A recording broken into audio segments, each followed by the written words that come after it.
Hello dear bankers, welcome to Edutap and welcome to JAIIB on the go series. JAIIB on the go series हमने क्यों launch किया है कि आप चलते फिरते कहीं से भी ना टॉपिक समझिए और साथ के साथ क्वेश्चंस भी देखिए कि किस तरीके के क्वेश्चन एग्जाम में पूछे जा रहे हैं। तो आज का जो हमारा टॉपिक है वो है bank as a trustee and agent. तो काफी इंपॉर्टेंट जो है ये रिलेशनशिप है, जिसके बेस पे एग्जाम में काफी बार जो है ना केस स्टडी टाइप भी क्वेश्चन देखे गए हैं। राइट, तो चलिए स्टार्ट करते हैं with our today's topic. Bank as a trustee. Trustee होता कौन है? ट्रस्टी कोई पर्सन और फर्म हो सकती है जो क्या कर रही है, होल्ड एंड एडमिनिस्टर प्रॉपर्टी और asset for the benefit of third party. Bank भी ट्रस्टी के तौर पे एक्ट करते हैं ना, तो हम रिलेशनशिप तो वही डिस्कस कर रहे हैं कि संभाल के रखना, एडमिनिस्टर करना प्रॉपर्टी या एसेट्स को, किसके बेनिफिट के लिए? थर्ड पार्टी के बेनिफिट के लिए। तो बैंक के यहाँ पे क्या बन जाते हैं? फिड्यूशरी ड्यूटी बन जाती है to act in the beneficiaries best interest. Fiduciary duty का मतलब क्या होता है? कस्टमर के बेस्ट इंटरेस्ट के लिए काम करना, अपना प्रॉफिट इंटरेस्ट बाद में देखना, केयर के साथ गुड फेथ के साथ एक्ट करना कि वो कस्टमर का क्या है, चीजें संभाल के रख रहे हैं। अब इसको एक एग्जांपल से समझ लेते हैं थोड़ा। मिस्टर ए है, उन्होंने बैंक में डिपॉजिट कराए 1 लाख रुपए और बोला कि संभाल के रखो 1 लाख रुपए मेरे सन के लिए, जो कि अभी है 15 ईयर्स ओल्ड। जब वो 18 साल का हो जाएगा इसको आप दे देना। ठीक है, तो बैंक एक्ट कर रहा है। बैंक की फिड्यूशरी ड्यूटी बनती है कि इस पैसे की संभाल करना, संभाल के रखना और उसको देना। किसको? उनके सन को। तो मिस यूज नहीं करना है बैंक को इस पैसे का। और जब हम कोई और चीज डिपॉजिट कराते हैं ना, कुछ पैसा डिपॉजिट करा रहे हैं स्पेसिफिक काम के लिए, या सेफ डिपॉजिट्स, कोई अपनी ज्वेलरी वगैरह डिपॉजिट करा रहे हैं, है ना, तो बैंक वहां पे ट्रस्टी के तौर पे तो काम कर ही रहा है, पर साथ के साथ वहां पे बेली के तौर पे भी काम करता है। बेली कौन होता है? सामान संभाल रखने वाला। बेली बेलर का रिलेशनशिप हम डिस्कस करेंगे नेक्स्ट पार्ट में। ठीक है, तो ट्रस्टी भी है, बेली भी है। अब एक केस हुआ था सुब्रमण्यम पिलाई एंड अदर्स वर्सेस पिलाई सेंट्रल बैंक का। यहाँ पे ना कुछ कस्टमर ने पैसे डिपॉजिट कराए। कितने पैसे डिपॉजिट कराए? 2000 फॉर स्पेसिफिक पर्पस। पर्पस क्या था? कार खरीदनी है ना। तो बैंक किस पोजीशन में आ गया? यहाँ पे ट्रस्टी आ गया, है ना। पैसे डिपॉजिट कराए और एक पर्टिकुलर काम के लिए दिए थे। बैंक फेल हो गया before they could get vehicle. Car लेने से पहले बैंक फेल हो गया। तो हाई कोर्ट ने क्या बोला कि जो पैसा है जो कस्टमर ने डिपॉजिट कराया था बैंक में, उसको रिटर्न करो, रिफंड करो एज अ प्रेफरेंशियल डेट के तौर पे। किसको? Preferential creditor. तो प्रेफरेंशियल क्रेडिटर कौन है हमारे? जिन कस्टमर ने पैसा डिपॉजिट कराया था, 2000 जिन्होंने डिपॉजिट कराया था। अब समझते हैं इसको। प्रेफरेंशियल डेट और प्रेफरेंशियल क्रेडिटर का मतलब क्या हुआ? जब भी कोई कंपनी बैंक फेल हो जाता है ना, तो जो उनके पास इतना पैसा नहीं होता ना सबको लौटा पाए, तो सबसे पहले प्रायोरिटी बेस पे किसको पैसा लौटाना है उनको बोला जाता है प्रेफरेंशियल क्रेडिटर। प्रेफरेंशियल डेट क्या हो गया? कि वो पैसा जो रिटर्न करना है, जो ये पैसे डिपॉजिट कराए थे कस्टमर ने, क्योंकि बैंक ने यहाँ पे एक्ट किया था ट्रस्टी के तौर पे। ओके, अब एक और केस हुआ था कि पैसे दिए थे किसी ने टू परचेज द शेयर की परचेज करने के लिए। बैंक यहाँ पे एज अ ट्रस्टी एक्ट कर रहा था। ठीक है, तो कुछ पैसों से तो शेयर परचेज कर लिए, अब कुछ पैसे बचे। जब बस शेयर परचेज करने की बारी आई तो बैंक फेल हो गया। तो क्या बोला गया है कि जो अनस्पेंट अमाउंट है, जो बच गया पैसा जिनसे आप शेयर नहीं खरीद पाए हो, आप फेल हो गए, तो वो पैसा भी आपको रिटर्न करना है, क्योंकि बैंक ने एक्ट किया ट्रस्टी के तौर पे। मान लो ये पैसा 1 लाख था, 70,000 का क्या है, खरीद लिए शेयर, 30,000 बचा, तो क्या है वो रिटर्न करना पड़ेगा किसको? कस्टमर को। ठीक है, और भी कुछ सिचुएशंस हैं जहां पे रिलेशनशिप अराइज हो जाता है ट्रस्टी बेनिफिशियरी का। पे ऑफ अ ड्राफ्ट।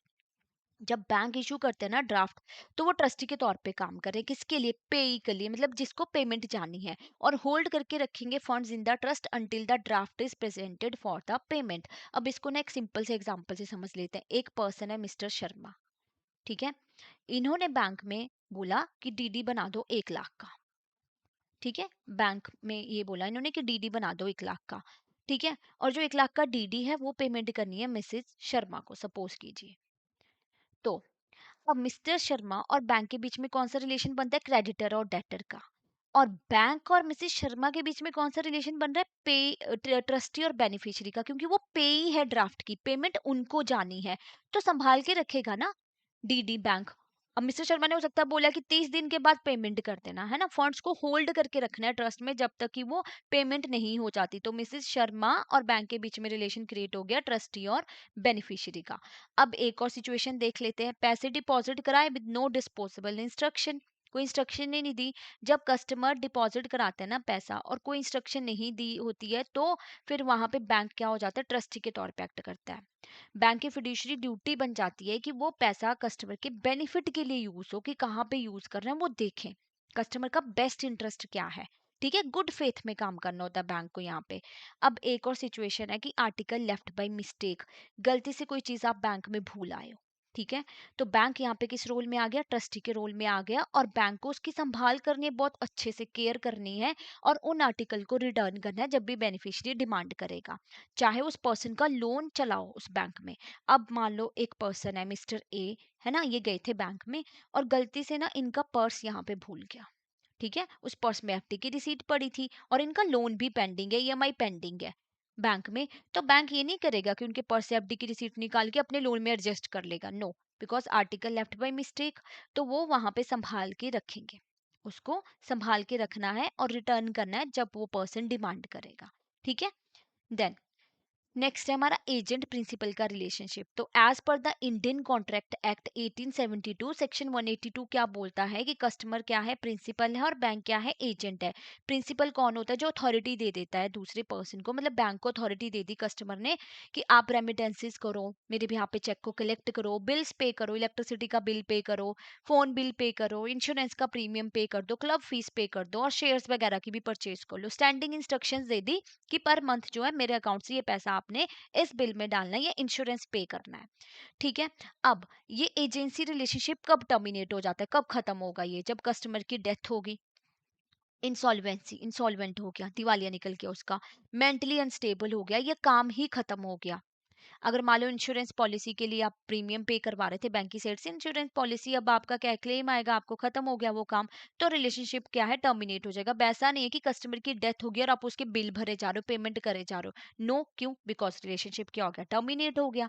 ठीक है, अब एक केस हुआ था रेमिटेंस के केस में, एक्सेप्शन है, अभी तो हम बात करें कि रेमिटेंस के केस में भी एजेंट प्रिंसिपल एजेंसी वाला रिलेशनशिप क्रिएट होता है, बट एक केस था trader bank limited versus S Kalyan Singh, कि हाई कोर्ट ने क्या बोला था कि रिलेशनशिप कौन सा है, डेटर और क्रेडिटर का है यहाँ पे। तो कहने का मतलब ये है कि वो डिपेंड करता है सिचुएशंस के ऊपर, कई बार बैंक एक्ट कर रहा है एजेंट प्रिंसिपल के तौर पे, कई बार डेटर क्रेडिटर के तौर पे, कई बार ट्रस्टी बेनिफिशियरी, जो हम डिस्कस कर चुके हैं अभी रिलेशनशिप। ठीक है, तो आई होप कि आपको ये रिलेशनशिप समझ आए होंगे, और आप जो है अब अच्छे से प्रिपरेशन करेंगे अपनी, और इसके ऊपर जो है वो कुछ क्वेश्चन डिस्कस कर लेते हैं। आई रिक्वेस्ट यू ऑल कि आप ना इसके आंसर कमेंट बॉक्स में कीजिएगा। तो अभी प्रिपरेशन करेंगे, अर्ली प्रिपरेशन, तो ये हमारे लिए बेनिफिशियल रहेगा। तो फर्स्ट क्वेश्चन देखते हैं। मिस्टर कबीर ने एक स्टैंडिंग इंस्ट्रक्शन दी बैंक को कि पे करो 15,000 रेंट हर महीने, किसको, उनके लैंडलॉर्ड के अकाउंट में। सिस्टम डिले हो गया बैंक का, पेमेंट नहीं गई, 2 महीने का रेंट ही नहीं पे हुआ। अब कबीर को क्या आ गया, लेट फी नोटिस आ गया, किसकी साइड से, लैंडलॉर्ड की साइड से। कबीर ने बैंक को अप्रोच किया और डिमांड की compensation for failure of instruction, है ना, कंपनसेशन डिमांड की। अब कौन सी स्टेटमेंट हमारी करेक्ट है इस केस के according, bank act as an Kabir agent for executing standing instruction, बिल्कुल सही। कबीर प्रिंसिपल है, हाँ जी प्रिंसिपल है, उन्होंने अथॉरिटी दी थी ना बैंक को कि पेमेंट करनी है, हर महीने रेंट पे कर दो। बैंक लाइबल होगा for any loss cause due to failure of instruction, yes बिल्कुल। रिलेशनशिप डेटर क्रेडिटर का है, नहीं, ये तो जो ऑप्शन हम एलिमिनेट कर सकते हैं ना, हमने करनी है। तो हमारा only 1 2 and 3 is the correct, right. Next question. Mister Arun Verma गए मेट्रो बैंक में, जो कि है मॉडल टाउन ब्रांच है, to submit account opening form, right. अब जब वो डॉक्यूमेंट साइन कर रहे थे, गलती से उन्होंने अपनी चेन मतलब निकाली, गलती से तो नहीं निकाली, चेन निकाल दी उन्होंने और रख गए कस्टमर डेस्क पे, गलती से रख के, है ना, ये काम गलती से हुआ कि कस्टमर डेस्क पे रखने वाला।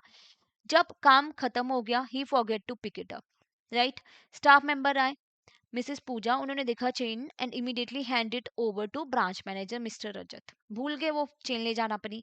Manager seal it, record the item in the lost and found register, और keep it in the locker room, locker room में रखी इन्होंने। नेक्स्ट डे अरुण जी आए, उन्होंने बोला कि मेरी चेन पड़ी है यहाँ पे, प्रॉपर आइडेंटिफिकेशन अपनी की। तो कौन सी स्टेटमेंट हमारी इस केस के अकॉर्डिंग करेक्ट है, मेट्रो बैंक ट्रस्टी हो जाता है गोल्ड चेन का till Arun claim it, Arun beneficiary है क्योंकि gold chain legally belongs to him, या relationship arise because the item was left by mistake not intentionally deposited, या बैंक की फिड्यूशियरी ड्यूटी रहेगी to take reasonable care of the chain and return it to the Mr Arun. तो जो हमने relation पढ़ा था trustee beneficiary का, हमने क्या बात की थी कि article left by mistake, right? तो उस केस में ट्रस्टी और बेनिफिशियरी का रिलेशन क्रिएट होता है। तो इस केस के अकॉर्डिंग तो हमारी सारी स्टेटमेंट सही है, तो हमारा ऑप्शन भी क्या सही होना चाहिए? All four statement, right? Next next case understand कर लेते हैं। मिस्टर शर्मा की डॉटर है अंजलि, जो जिनको एडमिशन मिली प्रेस्टिजियस यूनिवर्सिटी जो अनदर सिटी में है। अब यूनिवर्सिटी को फीस पेमेंट चाहिए 85,000 की। अब मिस्टर शर्मा को चाहिए कि पेमेंट सिक्योर हो, तो वो बैंक यूनिवर्सिटी को सेफली पहुंचे। तो मिस्टर शर्मा बैंक में चले जाते हैं और दिल्ली बैंक में चले गए जो बैंक है, और गिव देम 85,000 इन कैश। और बैंक ने इशू कर दी डीडी, है ना, 85,000 की। Draft is not made in Mr शर्मा's name nor it in Anjali name. किसके नाम पे बनाया जाएगा? यूनिवर्सिटी के नाम पे बनाया जाएगा। अब once the draft is issued, तो कौन सा रिलेशनशिप बन रहा है दिल्ली बैंक और प्रेस्टीज यूनिवर्सिटी के बीच में, ये हमें यहाँ पे जानना है।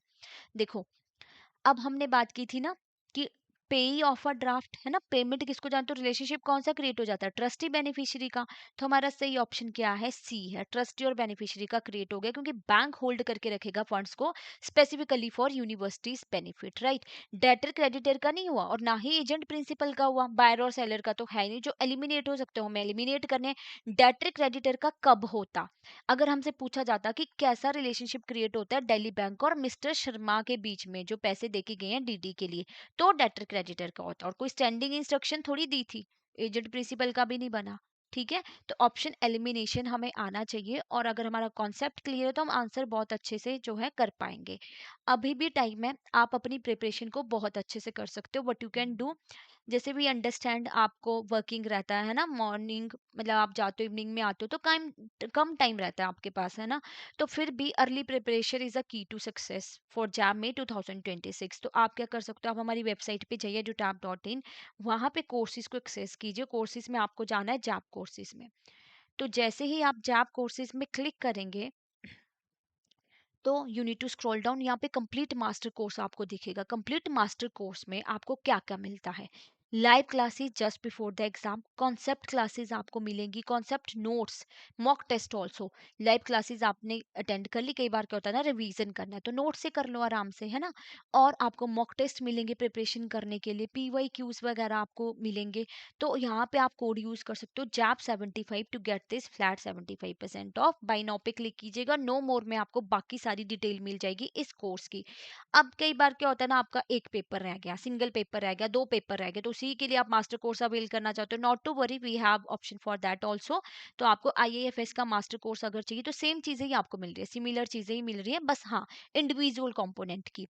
तो यहाँ पे कोड क्या यूज करना है? JAP 75 to get this flat 75% off for IAFS and PPB as well. And अगर आप देखो ट्रायल कोर्स करना चाहते हो अटेंड, तो वो भी आप अटेंड कर सकते हो। आपको समझ आ जाएगा कैसे अपनी प्रिपरेशन करनी है, क्या हमारे कोर्सेज हैं। तो with a very minimum cost ₹1, तो आप ये अटेंड कर सकते हो। और आरबीडब्ल्यूएम का भी मास्टर कोर्स जैसे कि हम बात कर रहे थे। And if you are not feeling motivated, तो हमारी मेंटर टॉक भी होती है। तो आप मेंटर टॉक अटेंड कर सकते हो, जहाँ पे आप अपने फेवरेट मेंटर से, किसी भी मेंटर से बात करके स्ट्रेटेजी पूछ सकते हो कि किस तरीके से ना आप प्रिपरेशन करोगे। मोटिवेशन फील नहीं हो रही है, अभी टाइम कम है, अभी टाइम बहुत ज़्यादा पड़ा है, तो मैं अपनी प्रिपरेशन स्टार्ट नहीं कर पा रहा। तो you can ask such kind of question, और कोई डाउट भी हो ना तो भी आप पूछ सकते हो, चाहे वो टॉपिक से रिलेवेंट हो, personally not feeling motivated, anything. So we do not believe in sell and forget thing ना, कि हमने कोर्स बेच दिया और हम भूल गए बस, अब हमें कोई लेना देना ही नहीं है। We are there for you. आपको कोई भी दिक्कत आती है, कुछ भी आपको पूछना है, मोटिवेशन भी फील नहीं हो रही, तो we are there for you to solve your queries, right. और अगर आपको फर्दर कोई और डाउट है, किसी भी तरीके की क्वेरी है, तो आप क्या कर सकते हो?